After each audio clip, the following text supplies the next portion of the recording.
It wasn't the screaming that woke me up on that Tuesday in November.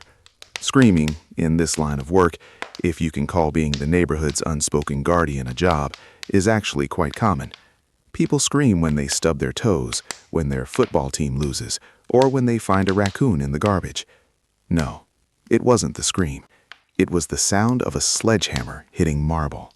A dull, sickening thud that vibrated through the foundation of my house, traveled up through the floorboards, and settled right in the pit of my stomach. I looked at the digital clock on my nightstand. 3:17 a.m.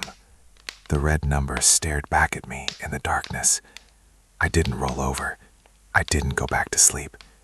I slid out of bed, careful not to creak the floor, and moved to the window. I pulled the blinds back just a fraction of an inch. Enough for one eye. Enough for the truth.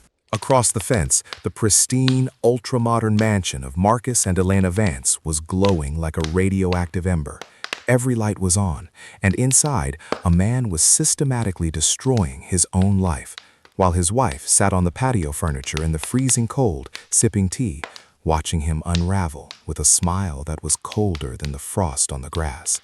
That smile told me everything. This wasn't a breakdown. This was a checkout, and I had a front-row seat to the receipt being printed. To understand why a man like Marcus Vance, senior partner at the city's top architectural firm, a man who ironed his socks and color-coded his recyclables, was taking a sledgehammer to his award-winning kitchen island at 3 in the morning, we have to go back. We have to go back about 6 months, to when the air in the neighborhood was still warm, and the only thing rotting was the compost heap I keep behind my shed. I've lived next to the Vances for 3 years. In the suburbs, proximity is a dangerous thing. You see patterns. You learn the rhythm of a household better than the people living in it. Marcus was a creature of intense, suffocating habit. His black Audi Q8 pulled out of the driveway at 6:45 a.m. sharp. Not 6:44, not 6:46. The garage door would open with that smooth, expensive hum. The engine would purr, and he would glide away to build skyscrapers and talk down to contractors. Elena, his wife, was the picture of the supportive, trophy-adjacent spouse. She was beautiful, yes, tall, with dark hair she always wore in a severe bun, but she was also brilliant.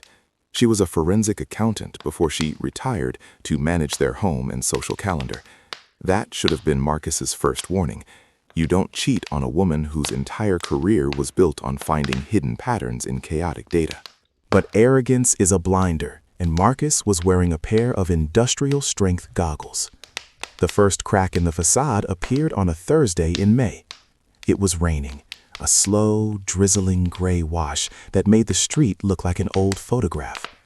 I was in my kitchen, brewing a pot of Earl Grey and watching the street through my security nook, a little setup I have with a high-powered telescope disguised as a decorative lamp. Marcus came home early. That in itself was an anomaly. 2:30 p.m. He never came home before 7. I watched him exit the car. Usually, he marched to the front door with purpose. Today, he lingered. He stood in the rain, checking his phone, looking over his shoulder. He looked nervous. He wiped rain from his forehead, smoothed his suit jacket, and then did something strange. He reached into the back seat of the Audi and pulled out a second phone. A burner? A work phone? I zoomed in. It was an old model, a flip phone.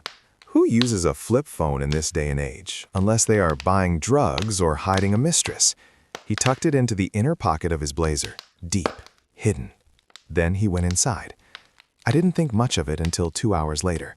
Elena came home. She parked her white Range Rover, gathered her groceries, and went inside. The house was quiet for 20 minutes. I sat there, my tea going cold, just waiting. It's an instinct. The silence before the storm is heavy. It presses against your eardrums. Then the kitchen window of their house, the big panoramic one facing my yard, lit up. I saw them. Marcus was leaning against the counter, a glass of wine in hand, looking relaxed. Elena was unpacking vegetables. It looked domestic, boring. But then Marcus left the room. He left his main smartphone on the counter, face up. A rookie mistake, or perhaps a test. Elena stopped unpacking. She didn't lunge for the phone. She didn't look frantic. She simply dried her hands on a dish towel, very slowly, very deliberately. She walked over to the phone, glanced at it for exactly 2 seconds, no touching, just a visual scan, and then went back to the celery. When Marcus returned, she kissed him on the cheek, but through my lens, I saw her eyes. They weren't closed in affection. They were wide open, staring at the wall behind him, flat and dead. She had seen something, a notification, a name, whatever it was, the timer had started. Over the next few weeks, I became a ghost in my own home, dedicated entirely to the Vance dossier. I needed to know what Elena knew, and I needed to know how bad Marcus had messed up. It turns out, he had messed up catastrophically. I started tracking his overtime, Tuesdays and Thursdays. He claimed he was at the site of the new downtown library project. I know this because the walls of our houses are thick, but the ventilation systems in these new builds have a peculiar acoustic quirk. If I stand in my guest bathroom and press a glass against the vent, I can hear conversations in their master bedroom as if they were standing next to me. The concrete pour is delayed, Elle, Marcus said one Tuesday night, adjusting his tie in the mirror. I could hear the rustle of fabric. I have to be there to manage the foreman. He's an idiot. I'll be late. Don't wait up. Okay, darling. Elena's voice was smooth, like velvet wrapped around a knife. Make sure you eat something. I'll grab a sandwich. Love you. Love you too. He left. I waited 3 minutes, then I ran to my garage. I hopped in my nondescript gray sedan, perfect for tailing, and followed him. He didn't go downtown. He didn't go to the library site. He drove 20 minutes east to the upscale apartment complex near the river, the Riverside Lofts, expensive, trendy, and full of young professionals. I parked 3 rows back. I watched him enter the building. He didn't need to be buzzed in. He had a key fob. That meant he was paying rent, or he was a very frequent guest. I waited. Hours ticked by. The sun went down, painting the sky in bruises of purple and black. My legs cramped. I ate a stale granola bar I found in the glove box. Being a witness to the truth isn't glamorous. It's mostly hunger and waiting. At 11 p.m., he came out, but he wasn't alone. A woman was with him, blonde, young, maybe 25. She was laughing, hanging on to his arm. She kissed him right there in the parking lot, under the harsh LED lights. Marcus looked around, paranoid, but not paranoid enough to spot me in the shadows, and then kissed her back. It was a passionate, possessive kiss. The kind that says, I prefer this life to my real one. He got in his car and drove home. I stayed for a moment, writing down the time, the woman's description, and the apartment number I had seen him exit on the 3rd floor. Apartment 304. When I got back, the Vance house was dark, but as I pulled into my driveway, I saw a tiny orange glow on their back patio, a cigarette cherry. Elena didn't smoke, or at least she didn't used to. I killed my headlights and coasted in. I crept to the fence, peering through a knot in the wood. Elena was sitting there in the dark. She held a cigarette, staring at the smoke curling up into the night. She wasn't crying. She was tapping on a tablet. The glow of the screen illuminated her face. She looked like a general surveying a battlefield map. She wasn't mourning the marriage. She was calculating the liquidation value. The revenge didn't start with a bang. It started with a scent. About a week after the cigarette incident, I noticed a delivery truck pull up to the Vance house while Marcus was at work. It wasn't Amazon or FedEx. It was a specialized courier for a biological supply company. Elena signed for a small box, no bigger than a shoebox. That evening, the windows were open. I was gardening, mostly just moving dirt around to look busy, when Marcus came home. God, what is that smell? I heard him shout from inside. What smell, honey? Elena's voice was innocent, light. It smells like low tide, like rotten seafood. Did you forget to take the trash out? I took it out this morning. Maybe it's the drains? I'll call a plumber tomorrow. I sniffed the air. I couldn't smell anything from my yard. It was localized. The next day, the plumber arrived. He spent 3 hours there. I stopped him on his way out, pretending to check my mail. "Hey, everything okay next door?" I asked, leaning on my mailbox. "Saw the van." The plumber, a burly guy named Mike, wiped grease from his forehead. "Weirdest thing. Guy says the house smells like death. I checked the P-traps, the main line, the vents. Nothing. Clean as a whistle. But he's gagging, says he can taste it. The wife? She says she smells fresh linen." Says he's working too hard, imagining things. Gaslighting, the classic first step. But how was she doing it? I found out 3 days later. I was up early, around 5 a.m., scanning the perimeter with my binoculars. I saw Elena in the study, Marcus's sanctuary. She was wearing gloves. She took a tiny eyedropper and placed a single drop of liquid on the underside of his mahogany desk chair, then another drop inside the lining of his briefcase, then a drop on the collar of his favorite blazer. She wasn't making the house smell. She was making him smell. Or rather, she was placing the scent so close to his olfactory receptors that he would carry the stench with him, while the room itself remained neutral. It was a synthetic compound, likely something related to thioacetone, some of the worst-smelling chemicals on Earth, but diluted to the point where it was a ghost of a smell, just enough to drive you crazy. That week, Marcus looked haggard. I saw him leaving for work, sniffing his sleeve, looking bewildered. When he came home, he stripped his clothes off in the garage. "I can still smell it, Elena. It's in the walls," he screamed one evening. "Marcus, please," she soothed, placing a hand on his shoulder. "I had my mother over today. She didn't smell anything. Are you feeling okay? Maybe you should see a doctor. Olfactory hallucinations can be a sign of, well, stress or a tumor." She planted the seed, the health scare. Marcus went to the doctor. I know because I saw the insurance statements in their mail. I don't open their mail, that's a felony, but sometimes mail gets misdelivered to my slot, and I have to hold it up to the light to check the address before returning it. He had an MRI scheduled. While Marcus was worrying about a brain tumor, Elena began phase 2, the financial bleed. Elena had access to everything. She was the accountant, after all. But she didn't just drain the accounts. That would be traceable. She made bad luck happen. I watched from my porch as Marcus paced his backyard, screaming into his phone. "What do you mean the transfer failed? It was a secure wire. That's $50,000 towards the contractor's deposit. Phishing? I didn't click any link. This is insane. Fix it." Identity theft, apparently, he growled, raking hands through his thinning hair. "Someone got into the joint savings. The bank is freezing everything while they investigate. I can't access the liquidity for the library project." "Oh no," she said, pouring a glass. "That's terrible. Well, at least we have the investments." "We can't liquidate those without a penalty, Elena. I need cash now." She hadn't stolen the money. She had simply moved it into a holding shell, triggered a security alert on purpose to freeze his assets, and made it look like an external attack. She was choking off his supply lines.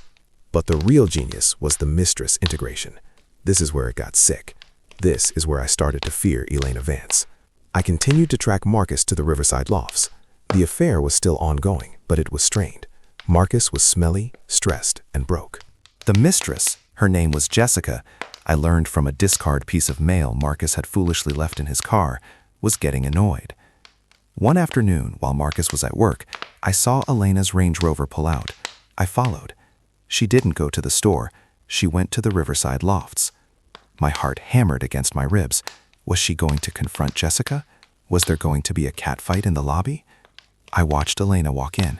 She was wearing sunglasses and a scarf. She buzzed a number, not 304. She buzzed the leasing office. 30 minutes later, she came out. She wasn't angry. She was smiling. 2 days later, Jessica, the mistress, showed up at the Vance house. I was trimming my hedges, practically vibrating with anticipation. It was Saturday. Marcus was home, washing the car, trying to wash away the phantom smell. A bright red convertible pulled up. Jessica stepped out. She looked furious. Marcus dropped the sponge. His face went pale, like curdled milk. "Jessica, what "What are you doing here?" he hissed, looking frantically at the front door. You bounced the check, Marcus, she screamed. She didn't care who heard. My rent! The check bounced! You said you'd take care of it! Keep your voice down. He ran to her, trying to usher her away. The front door opened. Elena stepped out. This was it, the confrontation. Elena looked at Marcus, then she looked at Jessica. She didn't look surprised. She walked down the driveway, her heels clicking on the pavement. Can I help you? Elena asked, her voice steady. Marcus stepped between them. Elena, this is a client. She's upset about a billing error. A client? Jessica scoffed. Is that what I am? Elena smiled. It was a warm, welcoming smile. Oh, you must be Jessica. Marcus has told me so much about you. Time stopped. Even the birds stopped singing. Marcus looked like he'd been struck by lightning. Jessica looked confused. He has? Jessica stammered. Yes, the interior design consultant, Elena lied smoothly, for the library project. He said there was a payment issue. Marcus, why didn't you tell me? You know how the bank freeze has messed everything up. Come inside, Jessica. Let me write you a personal check. We don't want you losing your apartment. Marcus stood there, mouth agape, unable to process the level of 4D chess being played. He couldn't deny it without admitting the affair. He couldn't stop it without looking insane. Elena led the mistress into the house. Marcus followed, looking like a man walking to the gallows. I moved to the side of the house, pressing my ear to the vent. I'm so sorry about the confusion, Elena was saying. Marcus is under so much stress. The medical tests, the brain scans, he forgets things. Brain scans? Jessica asked. Oh, he didn't tell you? The tumor scare. It explains the erratic behavior, the hygiene issues lately, the mood swings. We're just hoping it's benign. Elena was destroying him to his mistress while paying her. She was painting him as a dying, smelly, broke, mentally unstable liability. I heard the scratch of a pen. Here you go, $5,000. That should cover rent and a little extra for your trouble. Marcus, walk her out. When they came back out, Jessica looked at Marcus with pity. Call me when you get your results, she said, and left. She didn't kiss him. She didn't touch him. She looked at him like he was a sick puppy she didn't want to catch fleas from. Marcus turned to Elena on the driveway. What was that? I saved your ass, Marcus, Elena whispered. I had to strain to hear it. I know she's not a designer. I know who she is. But unlike you, I don't air our dirty laundry in the driveway. We'll discuss this inside. They went inside, but there was no screaming, just silence. That was the beginning of the imprisonment. Elena didn't kick him out. She kept him there. She used his guilt and his fear of public exposure to turn him into a servant in his own home. Phase 3. The house that hate built. Marcus was an architect. His house was his pride. It was fully automated. Smart lights, smart locks, smart thermostat, smart blinds. Elena, the woman who supposedly couldn't figure out the TV remote, hacked the system. It started small, the temperature. It was July now, sweltering hot. But in the middle of the night, the thermostat would drop to 55 degrees. Marcus would wake up shivering. He'd check the app on his phone. It would say 72. It's freezing, he'd complain. It feels fine to me, Elena would say, wearing a sweater she'd hidden under the covers. Maybe it's your circulation, the doctor said. Then the lights. Strobe effects at 2 a.m., only in the master bathroom. He'd go in to pee, and it would be like a rave. He'd come out, eyes wide. The lights are flashing. Go back to sleep, Marcus. Then, the sounds. This was the cruelest part. Elena recorded snippets of whispers, just voices saying things like failure, fraud, she knows.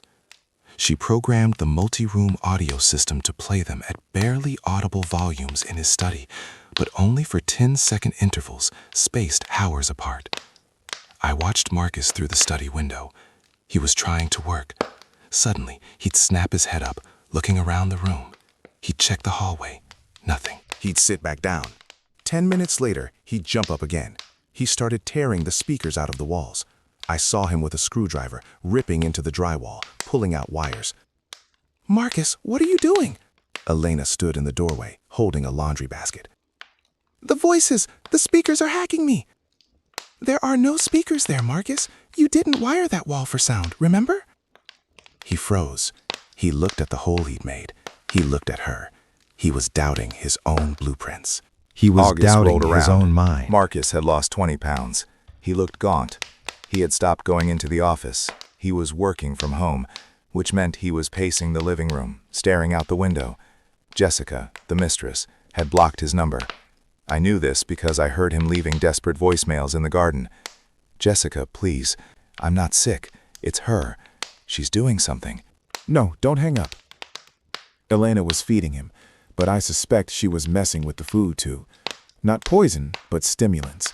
High doses of caffeine in his dinner, melatonin in his morning coffee, messing up his circadian rhythm until he didn't know if it was day or night.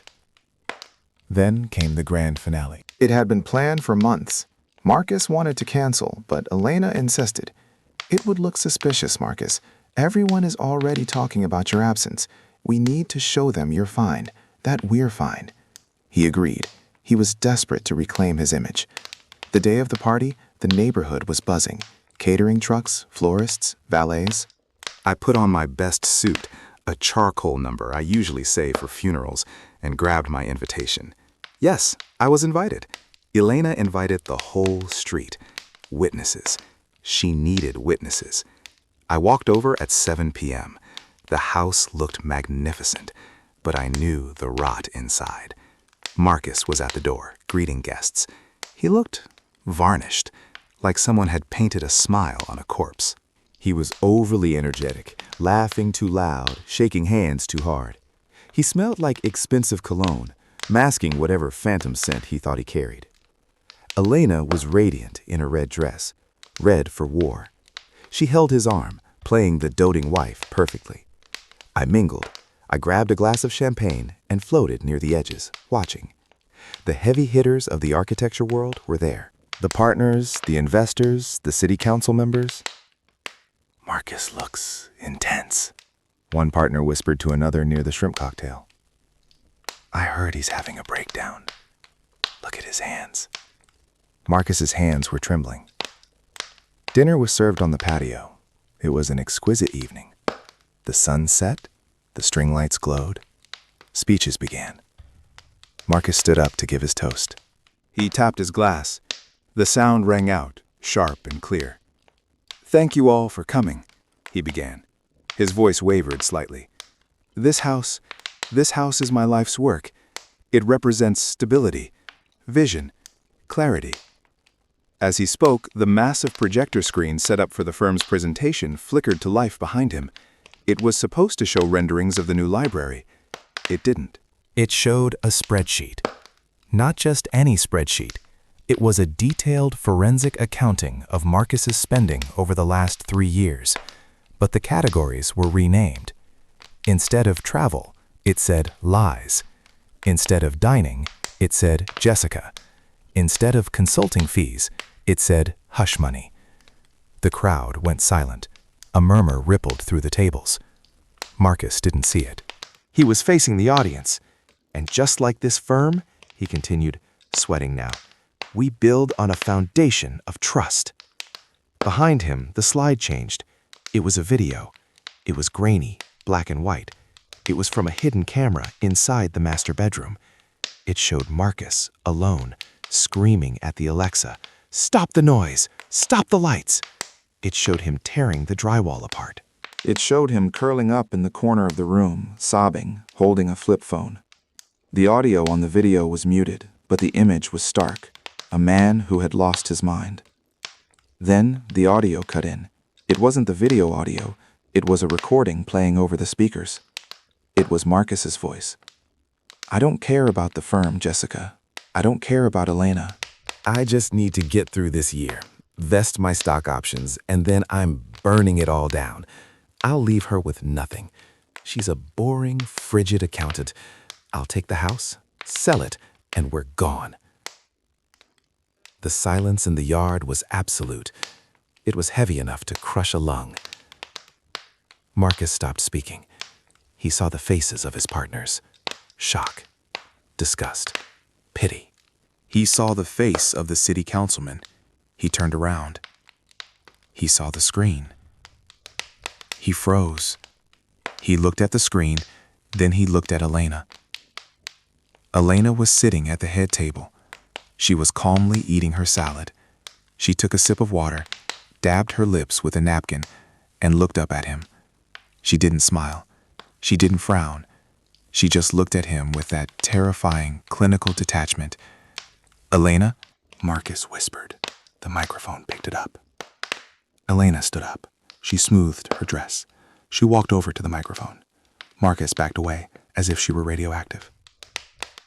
"I think," Elena said to the crowd, her voice steady and clear, "that Marcus needs some help. As you can see, the stress has been overwhelming. I've tried to protect him. I've tried to hide the embezzlement from the firm's accounts to pay for his extracurriculars." Gasps. The partners stood up. Embezzlement? That was the kill shot. She had framed the movement of funds she orchestrated as his theft. "I've tried to hide the mental instability," she continued, "but I can't anymore. I'm filing for conservatorship tomorrow, for his own good." "No!" Marcus screamed. That's a lie. She did this. She hacked the house. She made me smell things. He sounded exactly like the lunatic she described. She put smells in my chair, Marcus yelled, grabbing a partner by the lapels. Smell me! Do I smell like fish? Do I? The partner shoved him away. Get a hold of yourself, Marcus. You're done. Security, hired by Elena, of course, stepped in. They gently but firmly escorted a screaming, flailing Marcus Vance out of his own garden party. He was ranting about smart lights and shrimp tails. Elena watched him go. Then she turned back to the guests. "I am so sorry. Please, finish your dessert. The creme brulee is excellent." And they did. They ate the dessert while the sirens wailed in the distance. That was 3 months ago. Marcus is currently in a private mental health facility. The narrative stuck. The breakdown was public, documented, and undeniable. He lost his partnership. The firm sued him for the missing funds, which Elena had expertly hidden in offshore accounts that looked like his doing. He is ruined, bankrupt, discredited, and institutionalized. Elena still lives in the house. Which brings us to tonight, to the sledgehammer.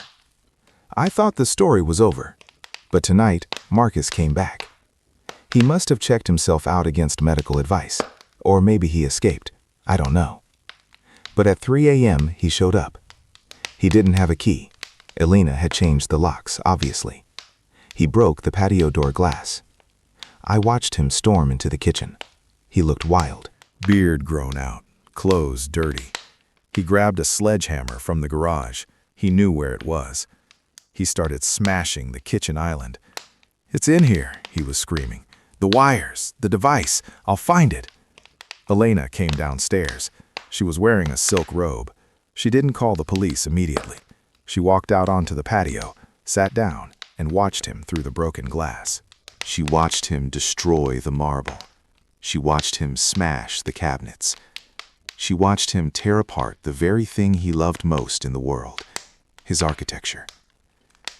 He was looking for the bug, the thing that let her control him. He ripped out the dishwasher. He smashed the backsplash. Finally, exhausted, he collapsed amidst the rubble of his award-winning kitchen. He sat there, panting, bleeding from a cut on his hand. He looked up and saw her sitting on the patio, drinking tea. "Where is it?" he rasped. "How did you do it?" Elena stood up. She walked to the threshold of the broken door. The cold wind blew her hair. I pressed my ear to the glass of my window, straining to hear her final words to him. "There was no bug, Marcus," she said softly.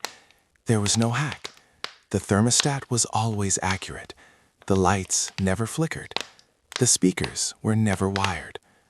Marcus stared at her. "But I saw it. I felt it." "You saw what you feared," she said. You felt your guilt. I just suggested it. I moved a few pennies. I sprayed a little perfume. You did the rest. You destroyed yourself because you knew you deserved to be destroyed. She leaned against the doorframe. And the money? The embezzlement? He asked, his voice broken. Oh, that was real, she smiled. I took it all. But I didn't hide it in offshore accounts, Marcus. I donated it. In your name. To the women's shelter of the city. You're a hero, technically. A broke, insane hero. Sirens wailed in the distance, the police this time. They're coming for you, Marcus, she said. Breaking and entering. Destruction of property. Violation of a restraining order. You're going away for a long time. Marcus looked around the ruins of his kitchen. He looked at the sledgehammer in his hand. He didn't fight. He just dropped the hammer. It clanged against the floor. Elena turned and walked back into the living room, picking up her phone to look the part of the terrified victim. I let the blind snap shut. I sat on the edge of my bed. My heart was racing. I realized then that I wasn't just a neighbor. I was a witness to a masterclass. Marcus Vance thought he was the architect, the one who controlled space and structure. But Elena was the architect of reality. She had built a prison out of thin air, and he had walked right into it and locked the door himself. I heard the police cruisers skid to a halt outside. I heard the shouting, "Hands in the air!" I lay back down. I pulled the covers up to my chin. Tomorrow, the neighborhood would be buzzing. Rumors would fly.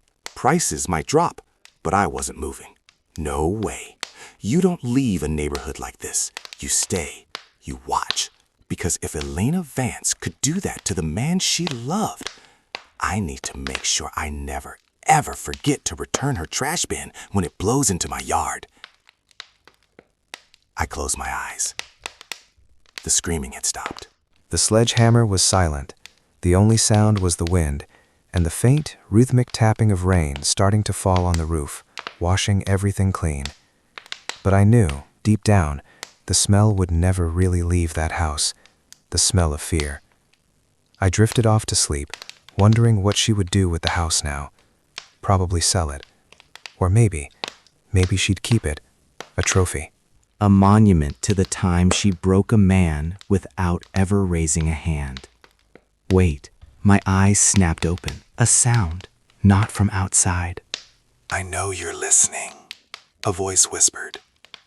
It was Elena. She wasn't speaking to Marcus. She wasn't speaking to the police. She was speaking into the vent in her master bedroom, knowing exactly where it led, knowing about the acoustic quirk. I've known for 3 years, she whispered. Her voice was low, amused. Did you enjoy the show, neighbor? I hope so. Because now, I need a favor. My blood froze. "The footage," she said, "from your telescope, the night he came home with the burner phone. I know you recorded it. You record everything. I need a copy for the insurance claim."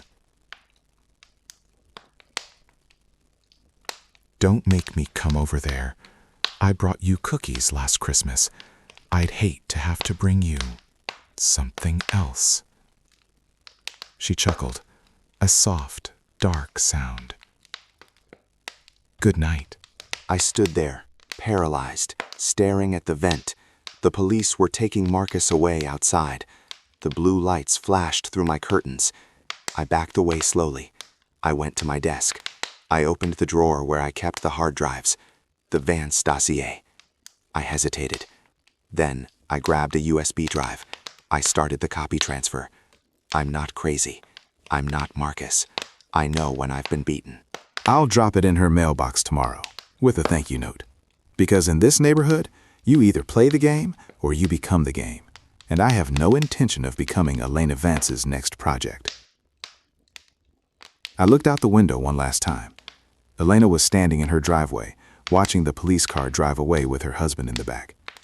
She looked up. right at my window. She couldn't see me in the dark, but she waved, a small, polite wave. I didn't wave back. I just started the coffee machine. It was going to be a long morning.